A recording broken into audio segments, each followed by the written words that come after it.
The officer walked in seconds later. I just nodded when my husband said, "Don't answer," during the interrogation. The fluorescent lights buzzed overhead like angry wasps as I sat in that gray metal chair, my hands trembling despite my best efforts to appear calm. The coffee they had given me 3 hours ago had gone cold, a thin film floating on top that reminded me of motor oil. I kept replaying those 2 words my husband had whispered just before they separated us. Don't answer. But let me start from the beginning, because what happened that Tuesday morning in our quiet suburban neighborhood would change everything I thought I knew about the man I had been married to for 12 years.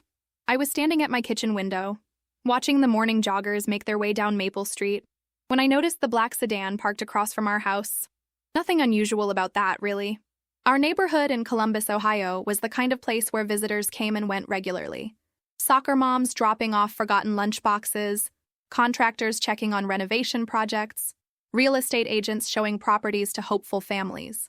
The autumn air carried the scent of burning leaves and pumpkin spice from the coffee shop on the corner. October in Ohio always felt like a promise of cozy evenings and Halloween decorations. But that morning, something felt different.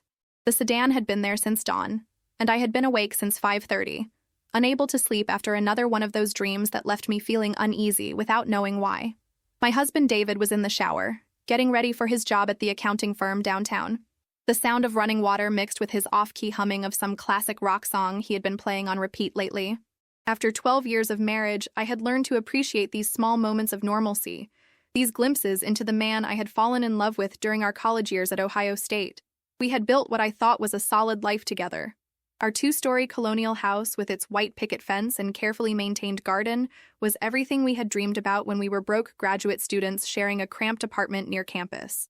David worked long hours during tax season, but he was reliable, predictable, safe.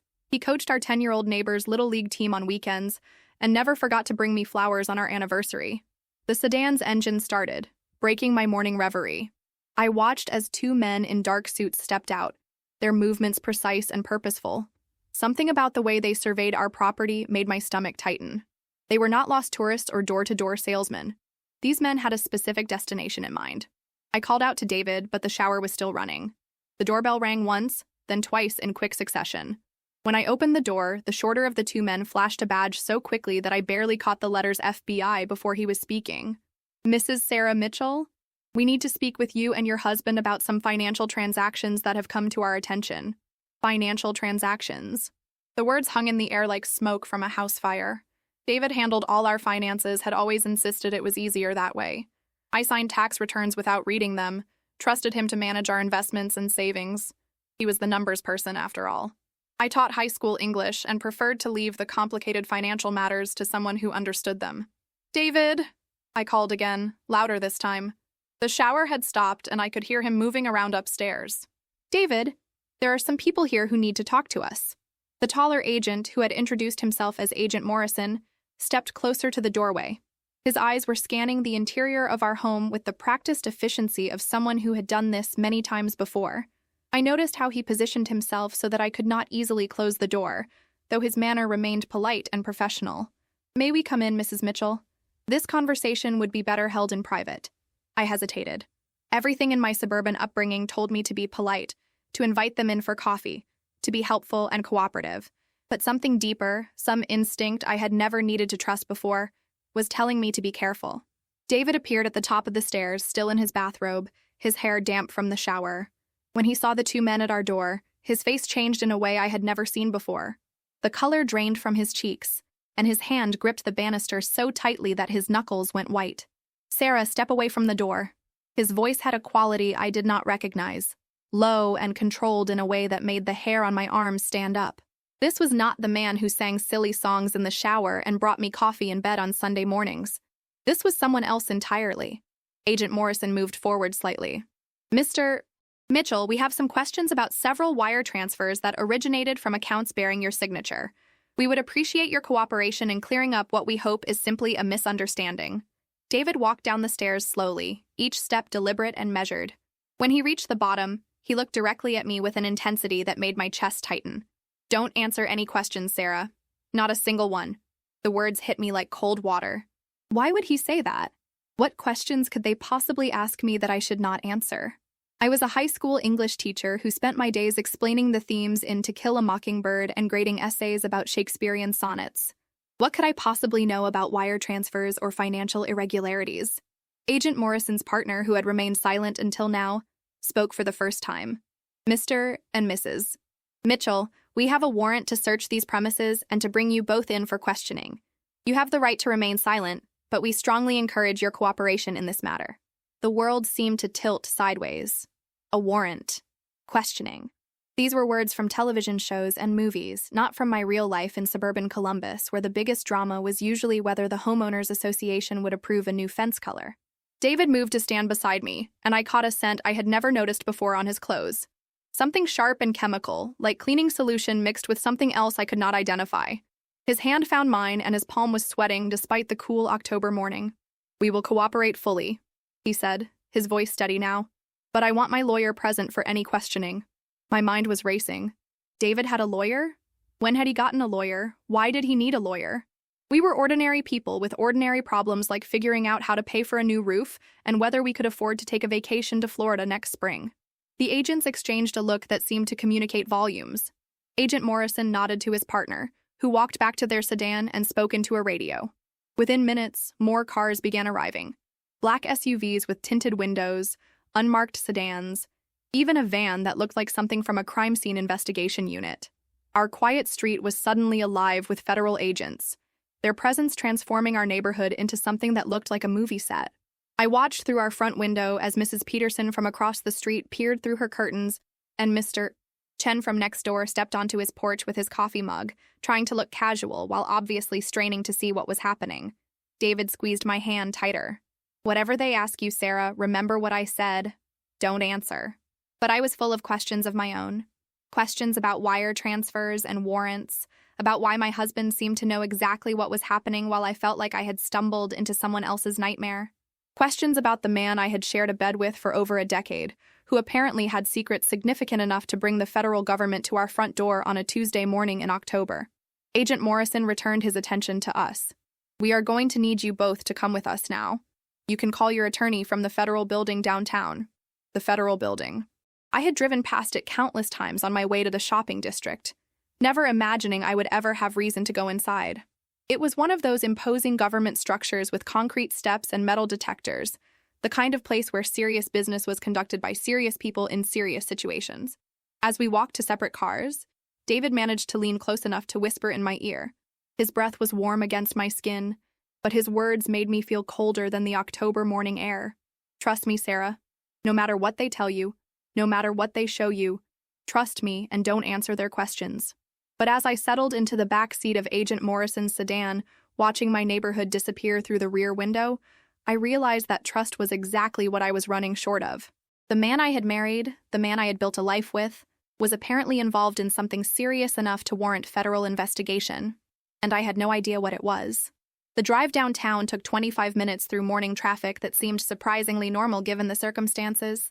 People were heading to work, stopping for coffee, living their ordinary Tuesday morning lives while I sat in the back of a federal agent's car, wondering if my own ordinary life was about to end. The federal building was exactly as imposing as I had imagined, all concrete and glass and American flags. Agent Morrison held the door for me with professional courtesy, but I could feel the weight of what was happening settling on my shoulders like a heavy coat. Inside, the building smelled like industrial cleaning products and that particular government building smell of worn carpet and recycled air. They separated us immediately. David was led down one hallway while I was escorted in the opposite direction. I watched him until he disappeared around a corner, his shoulders set in a way that suggested he was preparing for something he had been expecting for a long time. The room they put me in was exactly what I had seen in movies. Gray walls, fluorescent lighting, a metal table bolted to the floor, and chairs that looked like they had been designed for discomfort rather than function. There was a mirror on one wall that I assumed was one-way glass and a camera mounted in the corner that blinked red every few seconds. I sat there for what felt like hours but was probably only 30 or 40 minutes, trying to make sense of what was happening. My mind kept returning to David's words. Don't answer. But don't answer what? What did they think I knew? What did they think he had done? The door opened, and Agent Morrison entered with a woman I had not seen before. She was younger than me, probably in her early 30s, with short blonde hair and the kind of confident bearing that suggested she was very good at her job. "Mrs. Mitchell, I am Agent Jennifer Walsh. Thank you for your patience. We know this is a difficult situation, and we appreciate your cooperation." She sat across from me and opened a manila folder thick with documents. I could see photocopies of what looked like bank statements and official forms, but I could not make out the details from where I was sitting. "We want to assure you that we understand you may not have been aware of your husband's activities. Wives often are not involved in their husband's business dealings, particularly when those dealings are of a sensitive nature." Activities, business dealings, sensitive nature. The words felt like puzzle pieces that did not quite fit together, but they were starting to form a picture I did not want to see. Agent Walsh slid a document across the table toward me. It was a bank statement for an account I had never seen before, but there at the bottom was David's signature, clear and unmistakable. The numbers on the page were staggering. Deposits and withdrawals in amounts that represented more money than David and I had ever talked about having. "Do you recognize this account, Mrs. Mitchell?" I stared at the paper, my vision blurring slightly as I tried to process what I was seeing. The account had been active for over 2 years, with regular transactions that showed a pattern of deposits followed by immediate transfers to what appeared to be offshore accounts. "Mrs. Mitchell?" David's voice echoed in my memory. "Don't answer." But how could I not answer? How could I sit there and pretend I had not just seen evidence that my husband had been living a completely different financial life than the one I thought we shared? I started to speak, then stopped. David had been so insistent, so specific in his instructions. There had to be a reason. Agent Walsh leaned forward slightly, her expression sympathetic but professional. "Sarah? May I call you Sarah? I understand this is overwhelming. Discovery that someone you trust has been keeping secrets is never easy. But we believe your husband has been involved in money laundering activities that have helped finance some very dangerous people." Money laundering. The words hit me like a physical blow. Money laundering was something that happened in movies about organized crime and international conspiracies, not something that happened to English teachers married to accountants in suburban Ohio. We have evidence of multiple wire transfers to accounts associated with individuals on federal watch lists.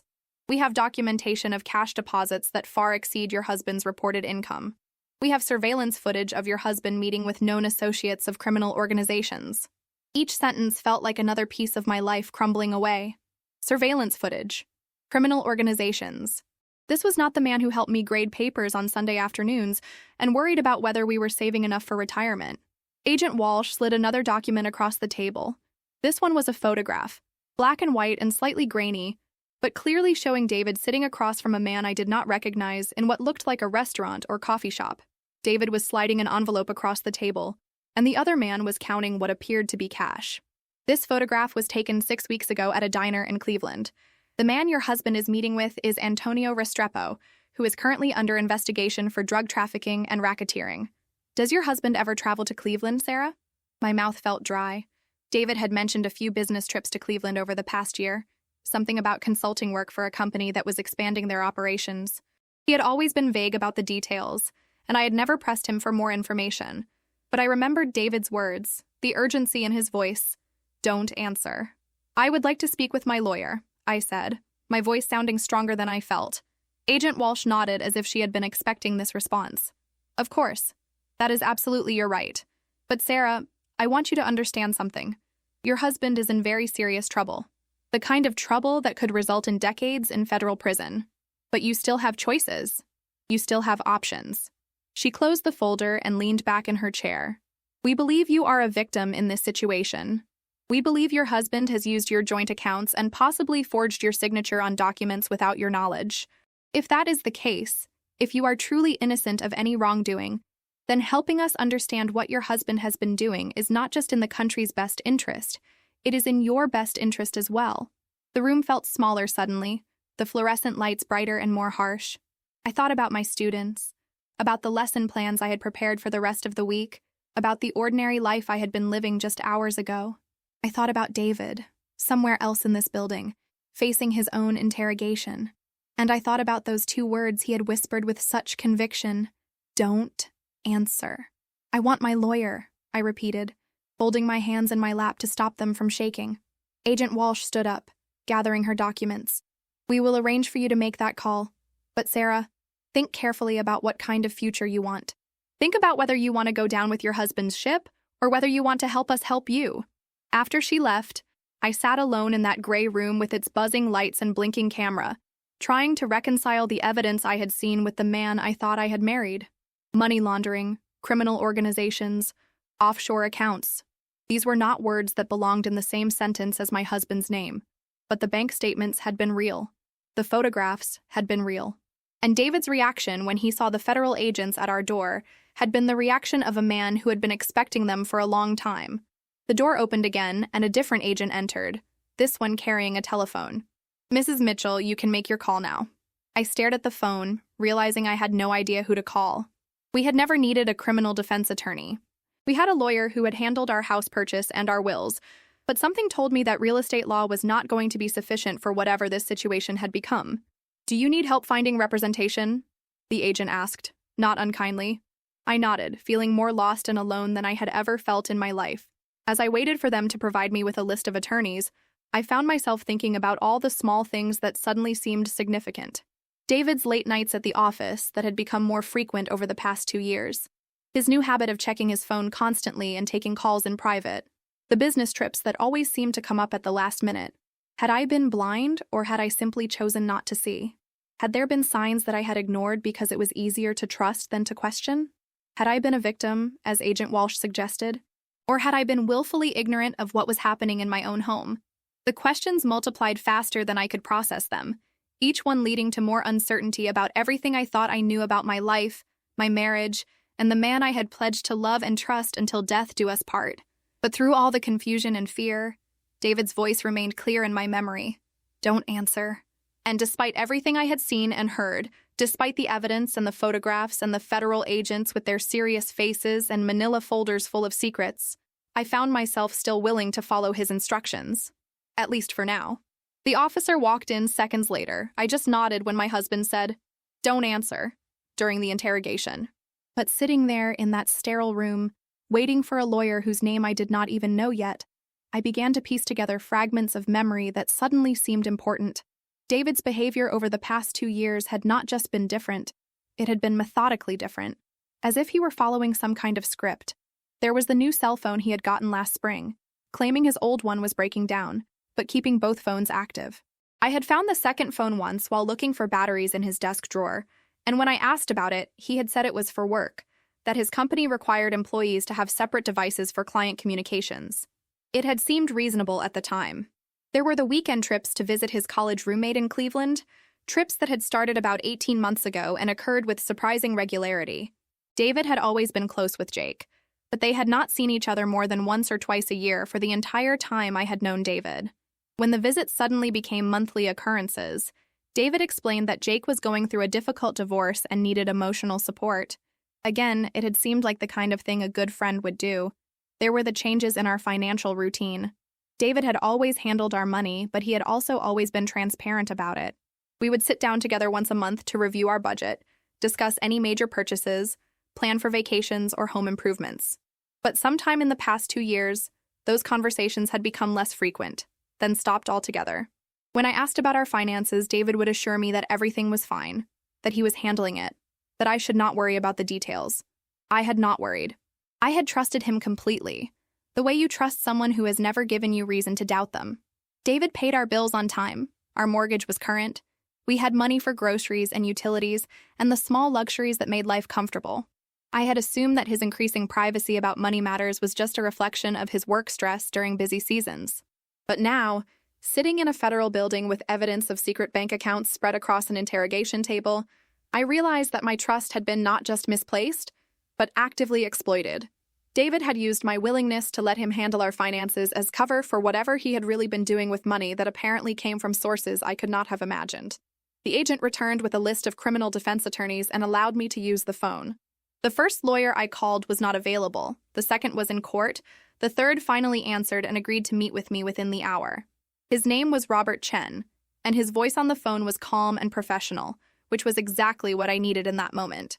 While I waited for Mr. Chen to arrive, I was moved to a different room, one that was slightly less oppressive but still clearly designed to remind me that I was not free to leave. This room had a small window that looked out onto the street, and I watched ordinary people going about their ordinary lives, walking to lunch meetings and running errands, completely unaware that just a few floors above them, Someone's entire world was being systematically dismantled.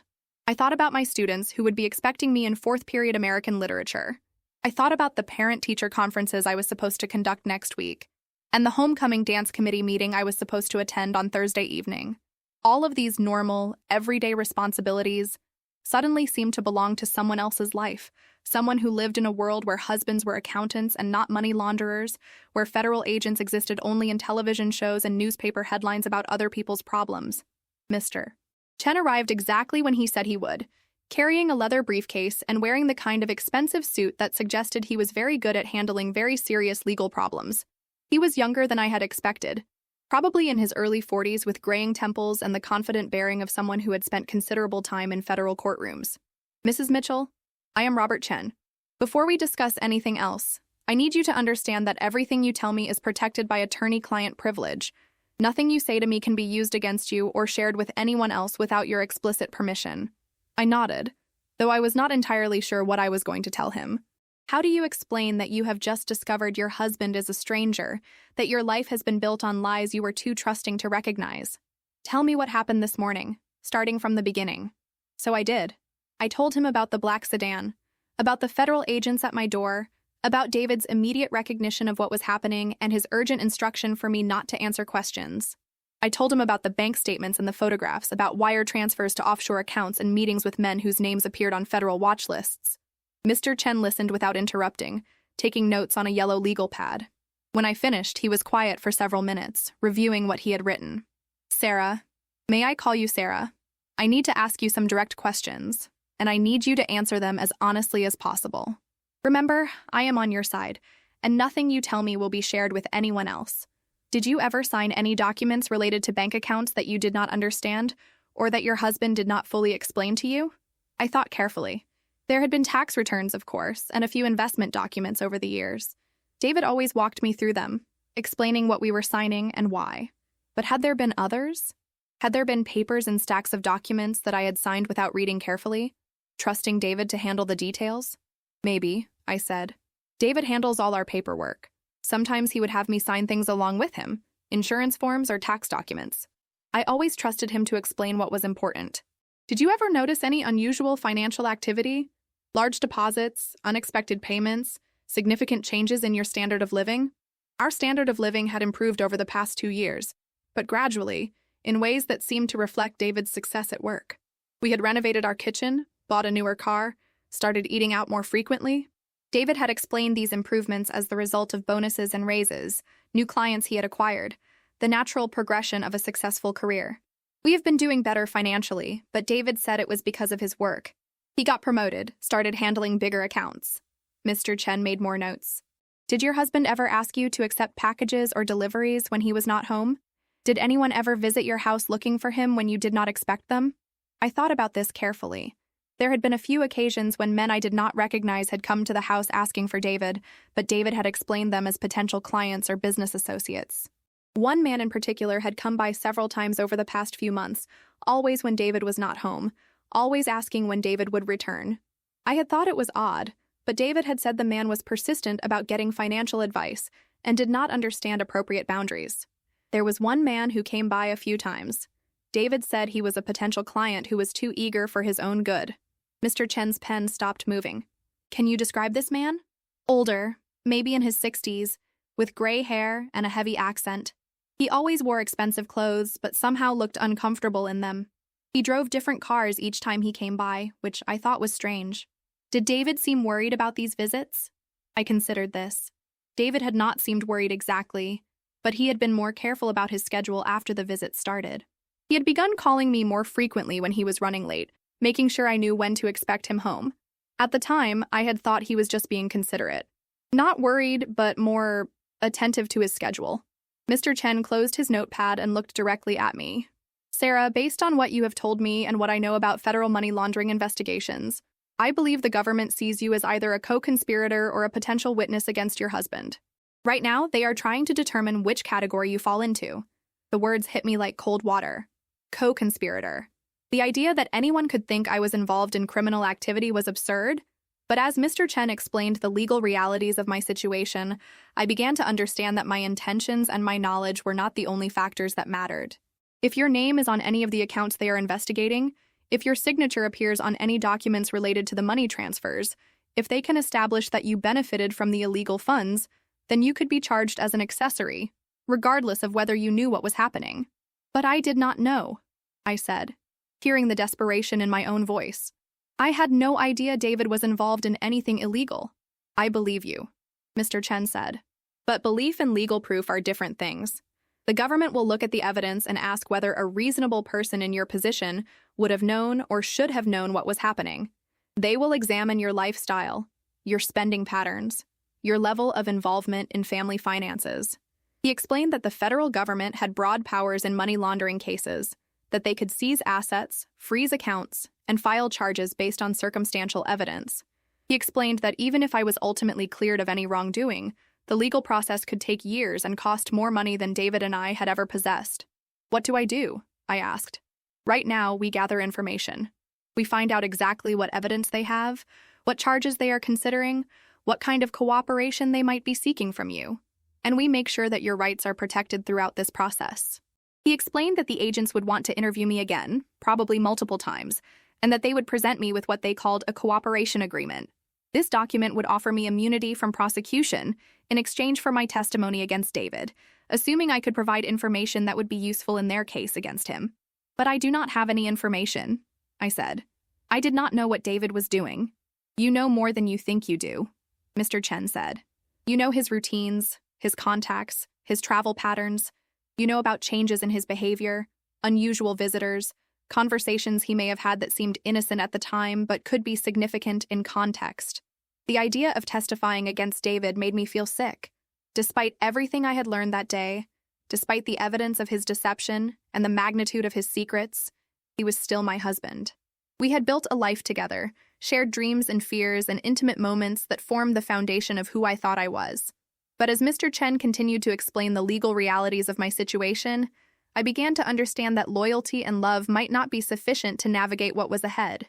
If David had indeed been involved in money laundering, if he had used our joint accounts and my signature to facilitate criminal activity, then my choice might not be between loyalty and betrayal, but between survival and destruction. I need to think about this, I told Mr. Chen. Of course, but Sarah, do not think too long. Federal investigations move quickly, and the window for cooperation agreements can close without warning. If you are going to protect yourself, you need to act decisively. After Mr. Chen left to begin gathering information about the case against David, I was returned to the small room with the window. The afternoon sun was casting different shadows now, and the street below looked less busy as people returned to their offices after lunch. I found myself thinking about the morning, which seemed like it had happened weeks ago instead of just hours earlier. I thought about standing at my kitchen window, watching joggers, and worrying about nothing more significant than whether I had remembered to set the coffee maker timer for the next day. That version of myself, the woman who had been worried about coffee timers and lesson plans, seemed like a stranger now. In the space of a few hours, I had discovered that my husband was a criminal, that my marriage was built on lies, that my financial security was probably an illusion, and that my own freedom might depend on my willingness to help the government destroy the man I had promised to love and honor for the rest of my life. The door opened, and Agent Walsh returned, this time without her folder of evidence. Sarah, your attorney has explained your rights and options. Do you have any questions about what happens next? I looked at her, this professional woman who was probably someone's daughter, maybe someone's wife, certainly someone who went home at the end of the day to a life that made sense, where the people she trusted were trustworthy, where federal investigations happened to other people. What happens to David? I asked. That depends on several factors, including the evidence we can present and whether anyone is willing to cooperate with our investigation. She sat down across from me, her manner less formal than it had been during the morning interrogation. Sarah, I want you to understand something. Your husband is not the mastermind here. Based on our investigation, he was recruited by people who needed someone with legitimate financial credentials to help them move money through the banking system. He was what we call a facilitator, someone who provided professional services to criminal organizations without necessarily being a member of those organizations. This distinction seemed important to her, though I was not sure why it should matter to me whether David was a criminal mastermind or just a criminal facilitator. The people who recruited your husband are dangerous, she continued. They have been under federal investigation for over 3 years. They are involved in drug trafficking, human trafficking, and weapons smuggling. The money your husband helped them launder was not just tax evasion or white-collar fraud. It was money that came from activities that destroy lives and communities. I absorbed this information slowly. Drug trafficking, human trafficking.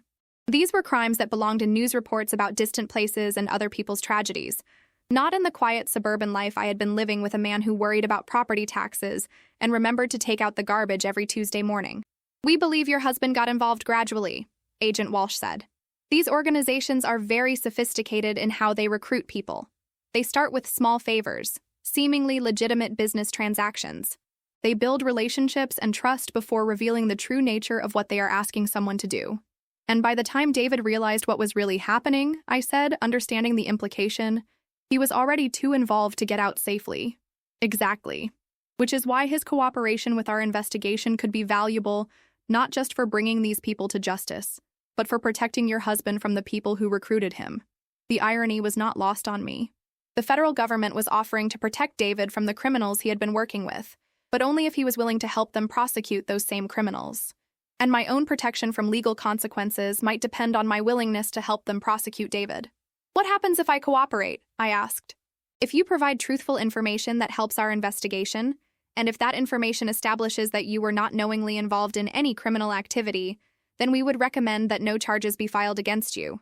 And if I do not cooperate?" Agent Walsh was quiet for a moment, choosing her words carefully.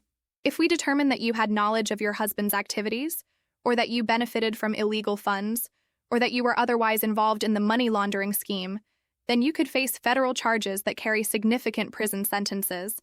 The threat was politely delivered but unmistakably clear. Cooperate or face prosecution. Help us convict your husband or risk going to prison yourself. I thought again about David's urgent whisper, "Don't answer." But David's instructions had been given before he knew the full scope of what the government could prove, before he understood that my own freedom might be at stake. "I need more time to think," I said. "Of course. But Sarah, I want you to consider something. Your husband made choices over the past 2 years that put both of you in this position. He chose to work with dangerous people. He chose to launder their money. And he chose to keep you in the dark about activities that could destroy both of your lives." She stood up to leave, then turned back to me. "Those were his choices. Now you have to make your own choices about how to protect yourself and your future." After she left, I sat alone again in that room with its buzzing fluorescent lights and its view of the ordinary world outside. I thought about choices and consequences, about loyalty and survival, about the difference between the vows you make in church on your wedding day and the decisions you have to make in federal buildings when those vows are tested by circumstances you never could have imagined. Somewhere else in this building, David was facing his own interrogation, making his own impossible choices between the people who had recruited him and the government agents who wanted to prosecute him. I wondered if he was thinking about me, if he was worried about how his decisions had affected my life, if he understood that his instruction to "don't answer" might not be sufficient to protect me from the consequences of his actions. The sun was setting outside the window, casting long shadows across the street. It had been the longest day of my life, and I knew that tomorrow would bring more questions, more evidence, more impossible choices between bad options and worse ones. But for now, I sat in that gray room and tried to reconcile the man I had married with, the man whose actions had brought federal agents to our door, and I prepared myself for whatever came next in a life that no longer resembled anything I had thought I was living. The next morning arrived with the kind of gray October sky that promised rain but never delivered. I had spent the night in a hotel room paid for by the federal government, unable to return to my house while agents executed their search warrant. Mr. Chen had called twice to update me on developments, his voice growing more serious with each conversation. They had found computers, financial records, and what he described as significant documentation that painted a clearer picture of David's activities. More importantly, they had found evidence that my signature had been forged on several documents, which strengthened my position as a victim rather than a co-conspirator. The good news is that the forensic analysis of the documents shows clear differences between your authentic signature and the ones on the financial paperwork, Mr. Chen had explained. The bad news is that David's involvement is much more extensive than we initially understood. I dressed in the same clothes I had worn the day before, since I had no access to my own wardrobe, and tried to prepare myself mentally for whatever revelations this day would bring. The hotel breakfast tasted like cardboard, but I forced myself to eat, knowing I would need whatever strength I could manage for the hours ahead. Agent Walsh picked me up at 9 o'clock sharp, her manner professional but noticeably warmer than it had been during our first encounters. The drive to the federal building was quiet, giving me time to watch the city wake up around us. Columbus looked exactly the same as it had 2 days ago, but everything felt different through the lens of what I now knew about my own life. Sarah, before we begin today's session, I want you to know that we have arrested 4 other individuals in connection with this investigation, Agent Walsh said, as we walked through the federal building's lobby. Your husband's cooperation yesterday has been valuable in helping us understand the scope of the operation. David's cooperation. The words hit me like a physical blow. While I had been agonizing over whether to help the government prosecute my husband, he had apparently already decided to help them prosecute the people who had recruited him. What did he tell you? I asked, though I was not sure I wanted to know the answer. We will discuss that in detail once we are upstairs. But Sarah, I think you should prepare yourself for some difficult information about the extent of what your husband was involved in. The interrogation room was the same one I had been in the day before, but this time the table was covered with what looked like hundreds of documents. Bank statements, photographs, transcripts of recorded conversations, and computer printouts were organized in neat stacks that represented months, or possibly years of investigation. Mr. Chen was already there, reviewing some of the materials with Agent Morrison. When I entered, both men looked up with expressions that suggested the morning's revelations were going to be challenging. Sarah, please sit down, Agent Walsh said, gesturing to the chair I had occupied yesterday. We have a lot to cover, and some of it is going to be difficult to hear. She opened the thickest folder and removed a photograph that she placed in front of me. It showed David standing outside a warehouse in what looked like an industrial part of the city, talking to the same man I had seen in the previous surveillance photos. But this time, David was not just passing an envelope. He was opening the trunk of his car, revealing what appeared to be several large duffel bags. This photograph was taken 7 weeks ago, Agent Walsh said. Your husband was delivering approximately $200,000 in cash to Antonio Restrepo, who then transported that money to a storage facility where it was repackaged for shipment to accounts in the Cayman Islands. $200,000. The number was so large that it seemed abstract, like something from a movie rather than something connected to my real life. David and I had celebrated when we finally saved enough for a down payment on our house, and that had been $25,000 that we had accumulated over 3 years of careful budgeting. Where did the money come from? I asked, though I was beginning to suspect I did not want to know the answer. Agent Morrison answered this time. Multiple sources. Drug sales, primarily, but also human trafficking and illegal weapons sales. Your husband was what we call a money launderer. His job was to take cash from illegal activities and convert it into legitimate bank transfers that appeared to be normal business transactions. The room felt like it was spinning slightly. Human trafficking. The words seemed to hang in the air like smoke, filling the space between us with implications I could not fully process. David, who coached Little League and worried about our mortgage payments, had been helping people who bought and sold human beings. How long? I managed to ask. Based on our investigation, approximately 2.5 years, Agent Walsh said. It started small, with transactions of $10,000 or $15,000. But as the organization grew to trust your husband, the amounts increased significantly. She spread out a series of bank statements that showed the progression she was describing. The early deposits were indeed relatively small, but within months they had grown to 6 figures, and by the past year, individual transactions were approaching $500,000. David told us that he initially believed he was helping legitimate businessmen who needed discreet financial services, Agent Morrison said. According to his statement, he did not realize the true source of the money until he was already deeply involved. When did he realize? I asked. About 18 months ago. One of his contacts made it clear that withdrawal from the arrangement was not an option. Your husband was told that his continued cooperation was necessary for his own safety and the safety of his family. The safety of his family. My safety. David had continued laundering money for dangerous criminals because they had threatened to hurt me if he stopped. The realization hit me like cold water. I had been in danger for over a year without knowing it, protected only by David's willingness to continue committing crimes on behalf of people who had explicitly threatened my life. Why didn't he go to the police? I asked. Though even as I spoke the words, I understood how naive the question sounded. Fear, Agent Walsh said simply. These organizations are very effective at convincing people that law enforcement cannot protect them. They make it clear that cooperation with authorities will result in retaliation, not just against the individual, but against everyone they care about. She showed me another photograph, this one taken outside our house. It showed the man with the accent who had come looking for David, the one I had thought was an overeager potential client. In this photograph, he was not knocking on our door. He was standing across the street, watching our house with binoculars. This man is Viktor Petrov, a known enforcer for the organization your husband was working with. He was conducting surveillance on your home to ensure that your husband remained compliant with their expectations. An enforcer. Conducting surveillance. The man I had thought was slightly annoying but harmless had actually been watching our house, monitoring our routines, gathering information that could be used to threaten or harm us if David stepped out of line. How many times was he there? I asked. Based on our surveillance of him, at least a dozen occasions over the past 6 months. He also followed you to work several times, photographed your car, and documented your daily schedule. The violation felt almost physical. This stranger had been watching me, following me, learning my habits and routines, all as part of an elaborate system of intimidation designed to keep my husband compliant with the demands of criminals I had never heard of.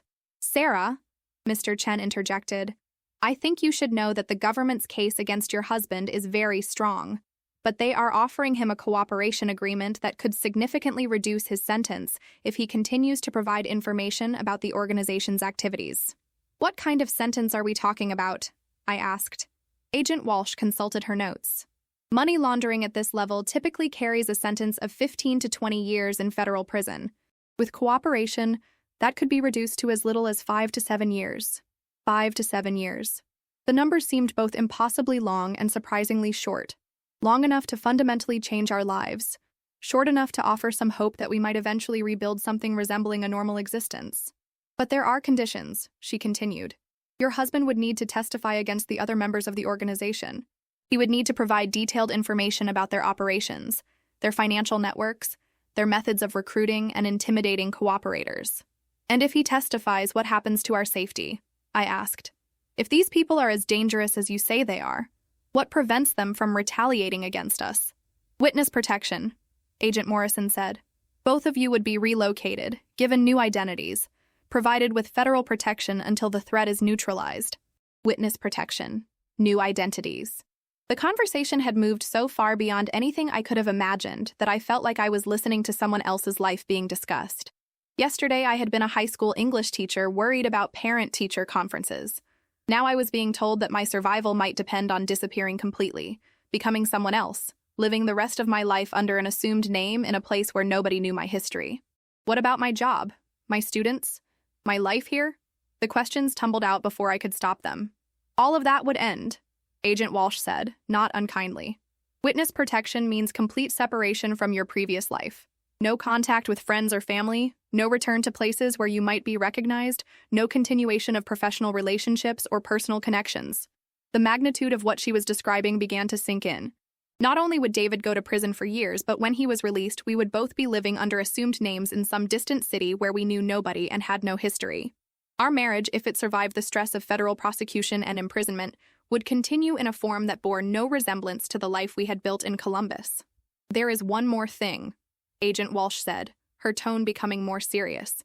The organization your husband was working with has become aware that he has been arrested. We have intelligence suggesting that they are actively seeking information about the scope of his cooperation with law enforcement. She showed me a transcript of a recorded phone conversation between two men whose names I did not recognize. The conversation was brief but chilling in its directness. The accountant is talking. We need to know how much he knows and how much he has told them. Find out about the wife. Find out if she knows anything. Find out about the wife. The words seemed to leap off the page. These people, these criminals who trafficked in drugs and weapons and human lives, were actively discussing me, trying to determine whether I posed a threat to their operations. When was this conversation recorded? I asked. Yesterday evening, about 6 hours after your husband's initial interview with us. 6 hours. While I had been sitting in a hotel room trying to process what I had learned about David's activities, dangerous criminals had been discussing whether I needed to be eliminated as a potential threat to their organization. Are we safe? I asked Mr. Chen. Right now? Yes, Agent Morrison answered before my attorney could respond. You are under federal protection and we have surveillance on all known associates of the organization. But long-term safety depends on how we proceed with the prosecution. Agent Walsh opened another folder and removed a document that looked like a legal contract. This is a cooperation agreement, she said, sliding the papers across the table to me. It outlines the terms under which the government would guarantee your immunity from prosecution in exchange for your testimony about your husband's activities and any information you might have about the people he was working with. I stared at the document without reading it. The words seemed to blur together, forming a legal framework for betraying the man I had married, for helping to send him to prison, for participating in the destruction of the life we had built together. "I need you to understand something, Sarah," Agent Walsh said, leaning forward slightly. "Your cooperation is not just about legal immunity. It is about survival. The people your husband was working with do not distinguish between willing participants and unwilling victims. If they perceive you as a threat, they will act to eliminate that threat." "But I do not know anything," I protested. "I was not involved in any of this." "You know more than you realize," Agent Morrison said. "You know about visitors to your house, about changes in your husband's behavior, about financial improvements that seemed unexplained. You know about travel patterns and phone calls and conversations that seemed innocent at the time but could be significant in the context of a criminal investigation." He was right, and I knew it. Over the past 24 hours, I had remembered dozens of small details that suddenly seemed important. Names David had mentioned in passing, phone calls he had taken in private, explanations for money that had seemed reasonable at the time but now appeared suspicious. "The organization is sophisticated," Agent Walsh continued. "They assume that family members know more than they claim to know. They assume that wives, in particular, are aware of unusual financial activity and changes in their husband's behavior. Whether or not that assumption is correct, they will act based on what they believe to be true." The implication was clear. Even if I genuinely knew nothing useful to the investigation, the criminals would assume that I did know something useful, and they would act accordingly. My ignorance would not protect me if they decided I was a liability. "What happens if I sign this?" I asked, gesturing toward the cooperation agreement. "You provide us with everything you remember about the past 2.5 years. We debrief you extensively about your husband's activities, his associates, his travel, his financial behavior. You testify before a grand jury and, if necessary, at trial. In exchange, you receive immunity from prosecution and federal protection." "And if I do not sign it?" The question hung in the air for several seconds before Agent Walsh answered.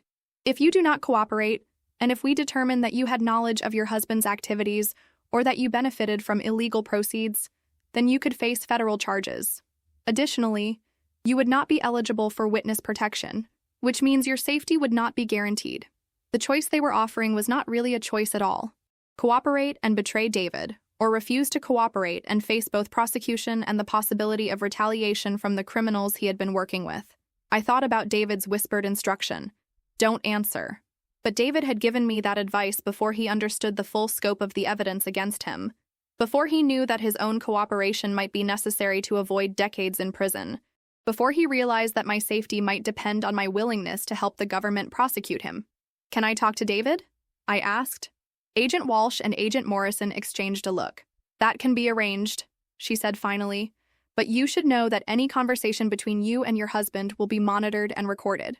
Nothing you say to each other will be private, and anything you discuss could potentially be used as evidence."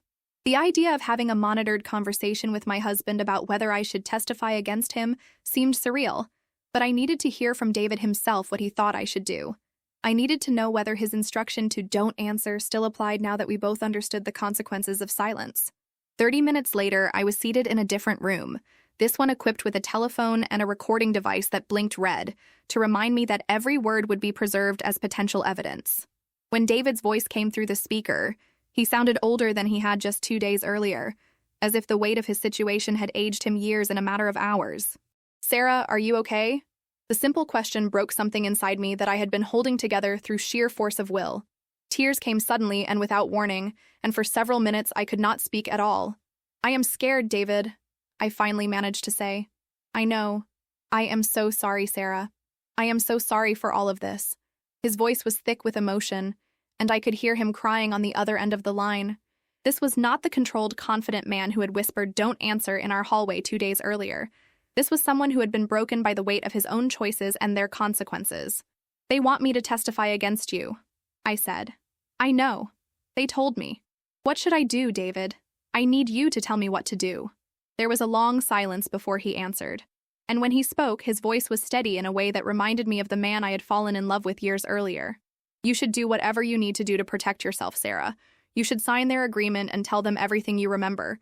You should help them convict me if that is what it takes to keep you safe. But you told me not to answer their questions. That was before I understood what kind of danger I had put you in. Sarah, these people are not just criminals. They are killers. They have made it clear that they will hurt you if they think you pose a threat to them. I cannot protect you from prison, but the government can protect you if you cooperate with them. The finality in his voice made it clear that he had already made his own decision about cooperation. David was going to testify against the people who had recruited him, regardless of what I decided to do. How did this happen, David? How did we get here? I made a mistake, he said. I made one small compromise and then another until I was in so deep that I could not find a way out. I told myself I was protecting you by keeping you ignorant of what was happening, but I was really just protecting myself from having to face what I had become. He explained that the initial contact had come through a legitimate client, a businessman who needed help with some complex international transactions. The work had been well paid and seemingly legal, but gradually the requests had become more questionable, the amounts larger, the explanations vaguer. By the time I realized what was really happening, they had enough evidence of my involvement to destroy my career and send me to prison. They made it clear that cooperation was not optional, that refusal would result in consequences for both of us. Why didn't you tell me? I asked, though I was beginning to understand the answer. Because I thought I could handle it. I thought I could find a way out without involving you, without destroying our life. I kept thinking that if I could just complete a few more transactions, earn their trust, I would find an opportunity to extricate myself safely. But there had been no safe exit, only deeper involvement and greater danger. The organization had systematically eliminated David's options until cooperation was his only choice, and my ignorance had become the leverage they used to ensure his continued compliance. What happens now? I asked. Now we both do whatever we have to do to survive this. You testify, I testify, and we hope that the government can protect us from the people I was stupid enough to get involved with. Will we still be married when this is over? The question surprised me as much as it surprised him. I had not planned to ask it, but sitting there listening to David explain how his choices had destroyed our life, I realized I was not sure what would remain of our relationship after years of imprisonment and witness protection. I hope so, he said quietly. But Sarah, I will understand if you decide that you cannot forgive me for what I have done to us. I will understand if you decide that you want to start over without me. After the phone call ended, I sat alone in that sterile room trying to process everything I had learned. David was cooperating with the federal investigation. He was going to prison regardless of what I decided to do. The criminals he had been working with posed a genuine threat to my safety. My choice was not between loyalty and betrayal, but between survival and destruction. Agent Walsh returned with the cooperation agreement and a pen. Have you made your decision, Sarah? I looked at the document that would transform me from the wife of a criminal into a government witness, from a victim of deception into an active participant in bringing dangerous people to justice.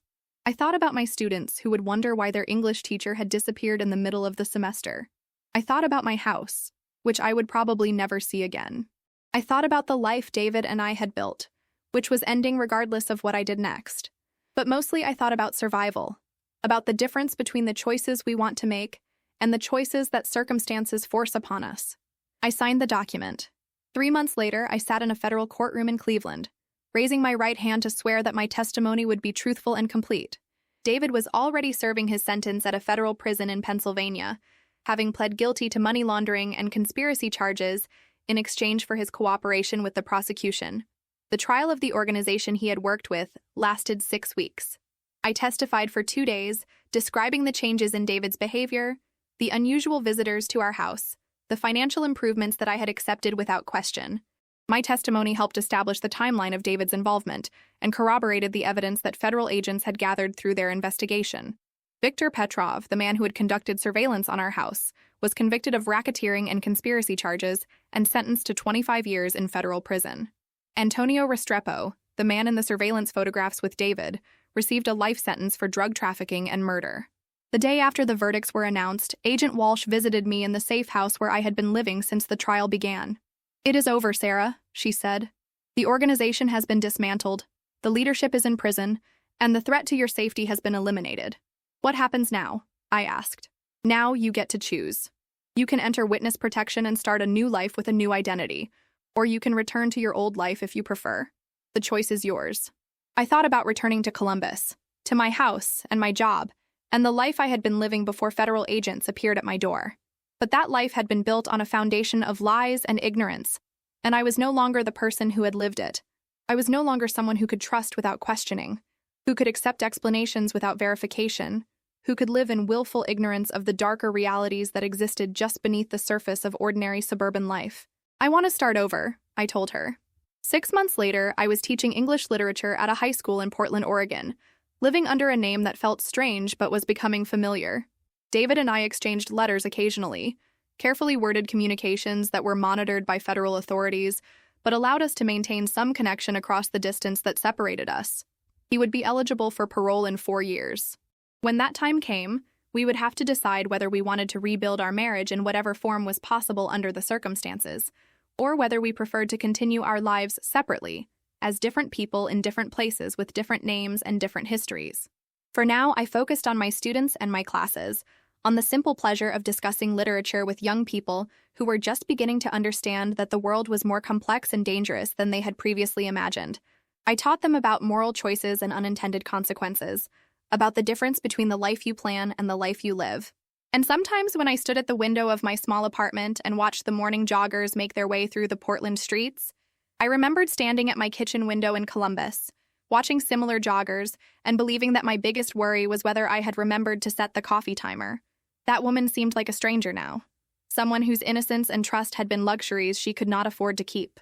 I did not miss her exactly, but I sometimes envied her certainty that the world was a comprehensible place where people were who they seemed to be, and love was sufficient protection against the complexities that lurked just beyond the comfortable boundaries of suburban life. But I had learned that survival sometimes requires the willingness to become someone else, to make choices that contradict everything you thought you knew about yourself, to discover that loyalty and love are not always compatible with truth and justice. The officer had walked in seconds later that day in October. I had nodded when my husband said, "Don't answer," during the interrogation, but in the end, I had answered everything.